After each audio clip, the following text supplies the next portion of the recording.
Olá, que a paz de nosso Senhor e Salvador Jesus Cristo seja com todos vocês. Já passamos da metade do terceiro trimestre e com a lição de número 8, aprenderemos que as causas da desunião devem ser eliminadas. A lição de hoje tem por texto áureo o Salmo 133, versículo 1, onde está escrito: Ó, quão bom e quão suave é que os irmãos vivam em união. A verdade prática pode ser dividida em três partes. Ela ensina que a união é uma força indispensável para a igreja, é um testemunho diante do mundo e um estímulo para o crescimento da obra de Deus.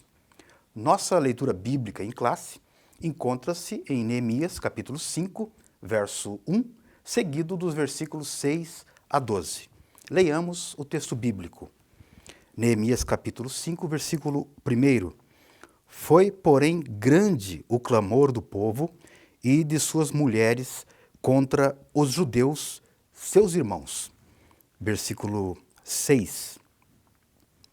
Ouvindo, pois, eu o seu clamor e essas palavras, muito me enfadei e considerei comigo mesmo no meu coração. Depois pelejei com os nobres e com os magistrados e disse-lhes: usura tomais cada um de seu irmão. E ajuntei contra eles um grande ajuntamento. E disse-lhes: nós resgatamos os judeus, nossos irmãos, que foram vendidos às gentes, segundo nossas posses. E vós, outra vez, venderíeis vossos irmãos, ou vender-se-iam a vós, a nós? Então se calaram e não se acharam o que responder. Disse mais: não é bom o que fazeis. Porventura, não devíeis andar no temor de nosso Deus, por causa do opróbrio dos gentios, os nossos inimigos? Também eu, meus irmãos e meus moços, a juro, lhes temos dado dinheiro e trigo. Deixemos este ganho. Restituí-lhes hoje, vos peço, as suas terras, as suas vinhas, os seus olivais e as suas casas, como também o centésimo do dinheiro, do trigo, do mosto e do azeite, que vós exigis deles. Então disseram: restituir-lhe-emos, e nada procuraremos deles. Faremos assim, como dizes. Então chamei os sacerdotes e os fiz jurar que fariam conforme esta palavra. Amém. Hoje destacaremos que a união é indispensável para o crescimento e sustentabilidade da obra de Deus por meio da igreja. A Bíblia nos relata que os judeus egressos do exílio babilônico, ou seja, aqueles que, tendo nascido no exílio, vieram a Judá, pensavam que encontrariam uma terra que manava leite e mel. Contudo, os judeus se depararam com uma terra prestes a devorá-los. Como se não bastasse as dificuldades decorrentes da relação complexa e turbulenta com os povos vizinhos, havia também muitas injustiças sociais e desordens que levavam o povo a um nível de desunião e hostilidade. Os reis persas cobravam impostos sobre as propriedades, uma cobrança que havia sido instituída pelos caldeus. Dario I, que viveu entre os anos 521 a 486 a.C., recolhia uma taxa sobre a produção dos campos. Tanto em Israel como em outros lugares no Antigo Oriente Próximo, era costume os pais venderem seus filhos como escravos, de modo a suprir alguma necessidade material, com a esperança de mais tarde resgatá-los. A lei israelita, em Êxodo 21, versos 2 a 6, levava em conta essa situação, estabelecendo um período razoável de serviço ao credor, bem como um limite no tempo de servidão para todos os que se tornavam escravos por causa de dívidas. Ninguém podia permanecer escravo por mais de 6 anos, e ao final deste período, a dívida era considerada quitada e a pessoa libertada. Para alguns, essa era uma boa solução, mas para aqueles que não tinham terra a qual voltar, era preferível continuar a serviço do credor ou buscar trabalho nas cidades. O texto lido em Neemias também fala de usura, ou seja, juros. O termo no original, machá, em essência, significa a cobrança de juros por um empréstimo. Era proibido ao israelita cobrar juros de um compatriota. Para os israelitas, o empréstimo era considerado um ato de caridade, feito com o objetivo de ajudar um compatriota necessitado e não para ajudar um comerciante a desenvolver o seu comércio. É justamente neste momento que Neemias é usado por Deus para levar os judeus a manterem-se unidos em um só propósito. Nesse sentido, em Neemias 5:11, vemos a solução dada por este servo de Deus. Toda terra que havia sido tomada por motivo de dívida seria devolvida sem qualquer exigência. E aqui, parece que até mesmo os juros cobrados foram devolvidos aos devedores. De igual modo, a igreja, nesses últimos dias, precisa de ministros que conduzam o rebanho do Senhor à união, à comunhão, para que a obra de Deus seja edificada e muitas vidas possam ser salvas. Para compreendermos melhor as lições de hoje, precisamos definir, em primeiro lugar, o que significa comunhão. Você saberia responder qual é o significado bíblico da expressão comunhão? No Novo Testamento, que foi escrito em grego, comunhão é koinonia. Esse termo vem de comum, koinos, sociedade ou companheirismo. Dessa forma, podemos compreender que koinonia denota, em primeiro lugar, a parte que alguém tem em algo, a participação, o companheirismo reconhecido e desfrutado. A expressão é usada dessa maneira para tratar das experiências e interesses comuns dos cristãos em Atos 2:42, por exemplo, da participação no conhecimento do Filho de Deus em 1 Coríntios 1:9, e a mesma expressão é usada para tratar do compartilhamento na realização dos feitos do sangue, ou seja, da morte de Jesus e do corpo de Jesus, conforme é exposto pelos elementos da ceia do Senhor, o pão e o vinho. Podemos ver isso na primeira carta aos Coríntios, capítulo 10, verso 16. Um aspecto difícil de compreender, mas que é claro na palavra de Deus, é que os discípulos também participam dos sofrimentos de Cristo. Isso está registrado em Filipenses 3, verso 10. Trata-se de uma comunhão integral. Mas koinonia também fala do compartilhamento na vida da ressurreição possuída em Cristo. E por isso mesmo, do companheirismo com o Pai e o Filho. O apóstolo João escreve isso em sua primeira carta.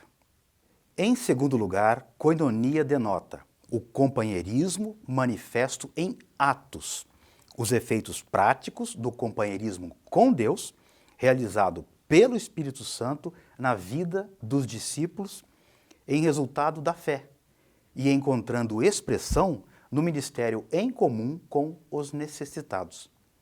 Quando Paulo planejou ir para Roma, escreveu-lhes uma carta, onde menciona em Romanos 15:26 que pareceu bem a Macedônia e a Acaia fazerem uma coleta para os pobres dentre os santos que estão em Jerusalém. Essa é a coleta que ele já havia mencionado em 2 Coríntios, nos capítulo 8 e também no capítulo 9. Também podemos ver a coinonia na proclamação do Evangelho, quando fazemos uso dos dons espirituais que recebemos do Espírito Santo. Então vejam que, já de início, encontramos diversos motivos pelos quais a desunião deve ser eliminada e a comunhão fortalecida. Nossa aula mostra que surgiu um conflito entre as diferentes classes sociais na Judá pós-exílio, mas também mostra como o problema foi solucionado. Eu peço que Deus guarde no meu e no teu coração a verdade bíblica de que Cristo derrubou o muro de separação que havia entre gentios e judeus, tornando-os uma verdadeira família de Deus. Então, vamos para os tópicos de hoje. O primeiro tópico diz que a união caracterizava os judeus libertos do cativeiro. Qual era a base desta união? Todos eram do mesmo povo e confessavam a sua fé no único Deus verdadeiro. O altar para os sacrifícios judaicos havia sido renovado, o templo levantado e o culto a Deus restaurado conforme os ritos da lei de Moisés. Todos haviam experimentado o despertamento que se havia iniciado pelo rei Ciro. Todos haviam cooperado ativamente para a restauração da cidade de Jerusalém. Observe que esta união entre os judeus simboliza a união que deve haver na Igreja de Deus. Na Igreja, e quando eu falo Igreja, eu me refiro ao corpo místico de Cristo, há muitas coisas unificantes. Todos experimentamos o novo nascimento. E todos que nasceram de novo amam aos que são nascidos por Ele, Jesus. Todos na igreja são aproximados uns dos outros porque Cristo derrubou o muro da separação que havia entre gentios e judeus, tornando-os uma verdadeira família de Deus, como escreve Paulo aos Efésios, no capítulo 2, versos 12 a 19. Esta união não se baseia em nacionalidade, nível social ou cultural, mas todos são um em Cristo. Gálatas 3:28 trata de igualdade absoluta daqueles que verdadeiramente estão em Cristo. No meio da igreja opera o Espírito Santo, o qual faz com que todos se tornem um coração e uma alma. Foi assim desde que a igreja nasceu em Jerusalém. Você pode conferir isso lá em Atos, capítulo 4, verso 32. Já perguntamos o que significa koinonia. Agora, eu gostaria de levantar outra pergunta. O que é ser cheio do Espírito Santo? Quais são os sinais de uma pessoa cheia do Espírito Santo? Bem, quando a igreja vive cheia do Espírito Santo, a união funciona em sua plenitude e então ela se torna uma antessala do céu, um prelúdio daquilo que viveremos plenamente quando o reino de Deus for definitivamente instaurado. Consideremos, assim, algumas bênçãos decorrentes da união, que só é possível quando somos cheios do Espírito Santo. Primeiro, os discípulos de Cristo sentem apoio espiritual. Muitos cristãos vivem cercados de pessoas que são contrárias à sua fé. Muitos são alvos de críticas e de isolamento, seja no trabalho, na escola ou na família. Imagine que riqueza, então, é chegar à igreja e encontrar o ambiente fraternal e a união que predomina entre os irmãos. Lembra do que diz o salmista? Quão bom e quão suave é que os irmãos vivam em união. Segundo, Na igreja, levamos as cargas uns dos outros, como aprendemos em Gálatas, capítulo 6, verso 2.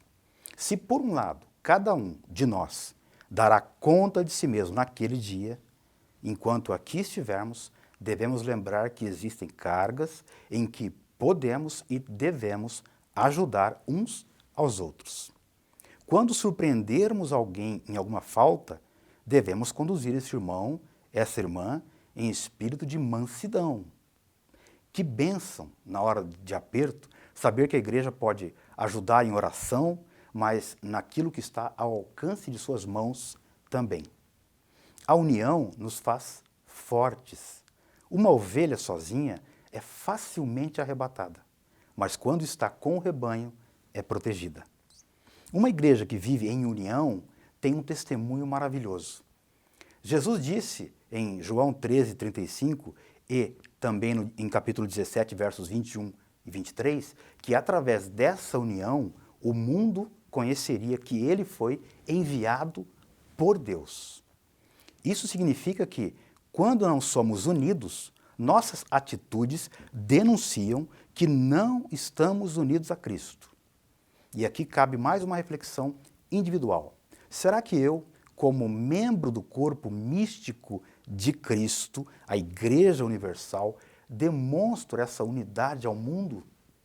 Será que nossas atitudes demonstram a unidade que o povo de Deus tem? Precisamos refletir seriamente nessa questão. Pela união, o mundo conhecerá também os verdadeiros discípulos de Jesus. Em João 13, 35, o próprio Cristo afirma isso. Ele diz assim: nisto todos conhecerão que sois meus discípulos, se vos amardes uns aos outros. Jesus não apenas deu sua vida pelos discípulos, mas agora ordena que os discípulos amem uns aos outros da mesma maneira como ele os amou.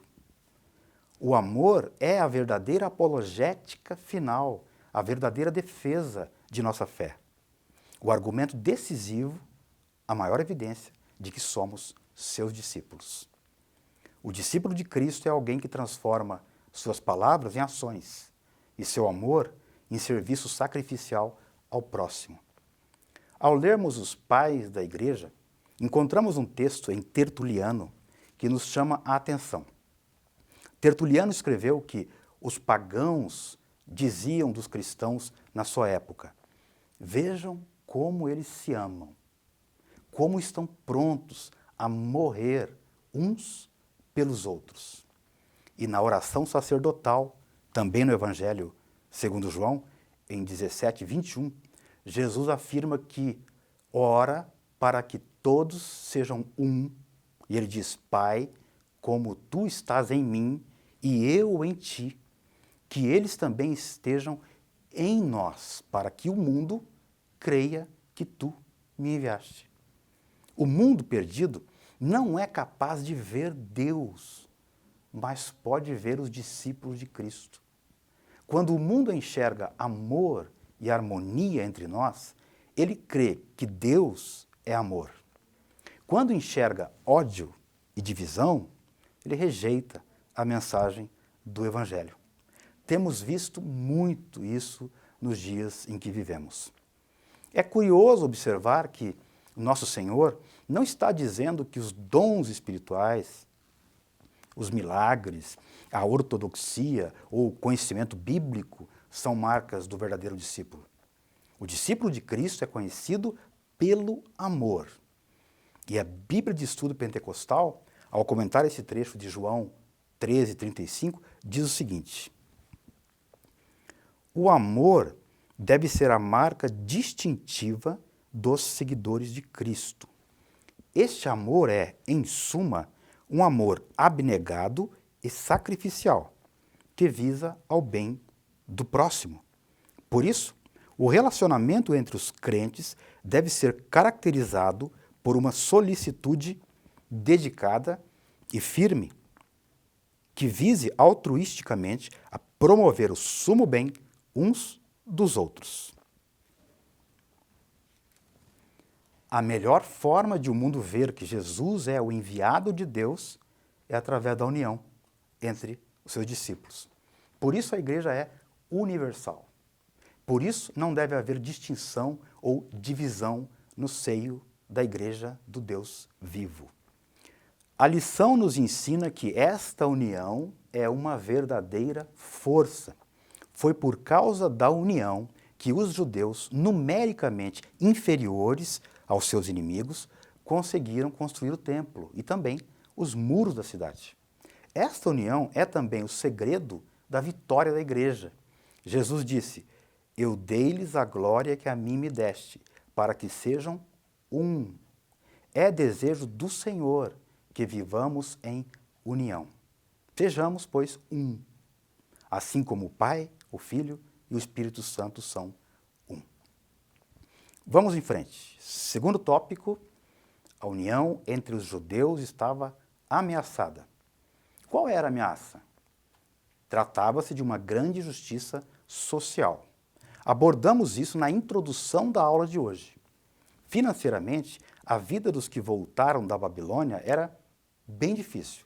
Muitos eram obrigados a tomar dinheiro emprestado, não só para o seu sustento, como também para pagar o imposto do governo. A união do povo de Deus estava ameaçada pela injustiça social. Os ricos oprimiam os pobres e, em vez de obedecer às leis de Deus, emprestavam dinheiro a juros para depois reclamar as terras e levar as famílias à escravidão como pagamento das suas dívidas. E isso foi causa de grande clamor entre os judeus. Este assunto chegou ao conhecimento de Neemias e ele ficou extremamente indignado. É preciso indignar-se com as injustiças. O contexto bíblico mostra que tanto as condições de seca como as altas taxas produziu um grande aperto na agricultura. A avareza dos ricos, que emprestavam dinheiro às famílias desesperadas a juros e então hipotecavam as suas propriedades, foi a principal causa da tremenda dificuldade em que muitos se acharam. Hoje, há muitas razões para a pobreza. Contudo, a avareza permanece como causa mais comum. Além disso, o rei persa cobrava cerca de 20 milhões em ouro de dáricos, uma moeda persa, anualmente em taxas. Quando Alexandre o Grande tomou Suzã, onde Neemias havia servido Artaxerxes, encontrou cerca de 270 toneladas de ouro e 1.200 toneladas de prata. A política privou o reino do seu dinheiro, criou uma economia inflacionária e foi, em parte, responsável pela aflição econômica da Judéia. Como se explica essa grande injustiça? Em primeiro lugar, era uma expressão de falta de amor dos mais ricos para com os mais pobres. Dessa forma, os mais ricos pecavam contra seus irmãos mais pobres, não lhe dando o devido valor. Na Bíblia está escrito que cada um deve considerar os outros superiores a si mesmos e que devemos suportar uns aos outros em amor. Por falta de amor, os ricos chegaram a cobrar juros, algo que, como vimos, era proibido na lei de Moisés. O assunto é muito sério, porque a Bíblia diz que quem peca contra o irmão, peca contra Cristo. 1 Coríntios, capítulo 8, verso 12, nos ensina isso. A atitude dos ricos era uma expressão de dureza contra seus irmãos. Eles queriam ficar ainda mais ricos às custas da miséria de seus irmãos mais pobres. Não lhes importava o choro, a súplica de seus irmãos. Assim, aprendemos que a injustiça social era uma expressão da falta de amor dos mais ricos para com os mais pobres. E essa injustiça social ameaçava a união dos judeus nos tempos de Neemias. Mas veremos no tópico 3 que Neemias solucionou o problema. No capítulo 5, versos 8, registra que Neemias convocou um grande ajuntamento, reuniu o povo e lembrou a todos que os irmãos mais pobres estavam sendo literalmente escravizados. Neemias confronta os nobres e magistrados com a sua injustiça, perguntando-lhes: vender-se-iam a nós? Então se calaram e não acharam o que responder. Em seguida, Neemias fez uma proposta conciliadora. Deixemos esse ganho, restituí-lhes hoje. Observe que o primeiro verbo, deixemos, está na primeira pessoa do plural. Ou seja, Neemias inclui-se na proposta. Ele e seus auxiliares haviam emprestado a juros, e Neemias estava disposto a não receber esses juros. Depois da repreensão em Neemias 5:7, vem a exemplificação. Neemias não é um líder que apenas tem coragem, ele tem vida. Ele não apenas fala, ele dá o exemplo. Ele é um homem que ama o povo e não o dinheiro. Neemias não apenas socorreu os necessitados, mas perdoou-lhes a dívida. O maior líder de todos os tempos, o Deus encarnado, nosso Senhor Jesus de Nazaré, nos ensinou que, para você liderar, precisa servir. Em que tipo de liderança a igreja de hoje tem se inspirado? Steve Jobs? Bill Gates? Nos grandes empresários? Precisamos voltar nossos olhares aos homens que Deus levantou na história da salvação. Precisamos olhar para Cristo. Prosseguindo em nossa lição, vemos que a proposta de Neemias foi acatada. Neemias é firme, mas também é sábio. Ele não manda, mas pede. Ele pede, mas antes dá o seu testemunho. Talvez seja por isso que a sua proposta foi pronta e completamente aceita. Ele mobilizou e protegeu o povo, depois saiu em sua defesa. Ele não é explorador do seu povo, antes, ele é seu servo. Ao final desse terceiro tópico, aprendemos que Neemias é um líder precavido e prudente, criterioso e cauteloso. Ele nos ensina a lidar com os problemas de fora e também com os problemas de dentro. Com isso, podemos ir para o quarto e último tópico da lição de hoje. A paz voltou a reinar entre os judeus. Surgindo um problema entre os irmãos, deve logo ser tratado com muita diligência. Quando um líder do povo for ignorante, desinteressado ou negligente, o resultado poderá vir a ser uma contaminação grave. Faz parte das atribuições do ministro manter a boa ordem na igreja. Ele deve enfrentar os problemas com humildade, imparcialidade e com sabedoria de Deus. Neemias foi, nesse sentido, um exemplo para os que estão à frente da obra do Senhor. Assim como Deus fez com Neemias, Ele quer fazer com os seus servos hoje. Isto é, Deus quer abençoar seus servos e confirmar as obras das suas mãos. Os problemas relacionais devem ser tratados carinhosamente. Nosso Senhor Jesus ensinou que bem-aventurados são os pacificadores. Paulo lembra aos Gálatas que a desunião representa uma obra da carne, e aos Efésios que essas coisas entristecem o Espírito Santo. A desunião destrói a comunhão e o amor entre os irmãos, algo tão precioso na igreja.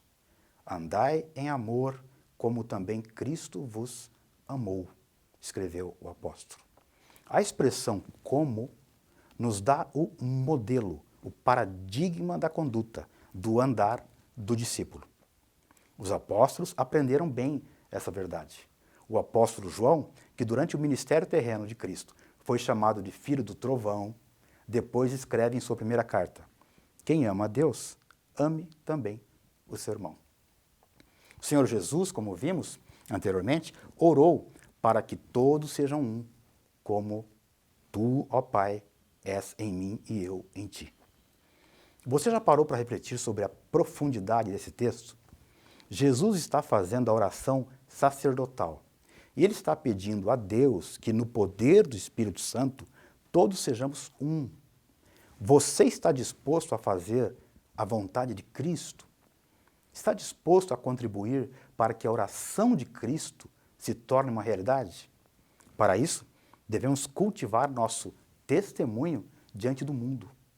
A união entre os crentes é o selo da estabilidade espiritual e da paz na igreja.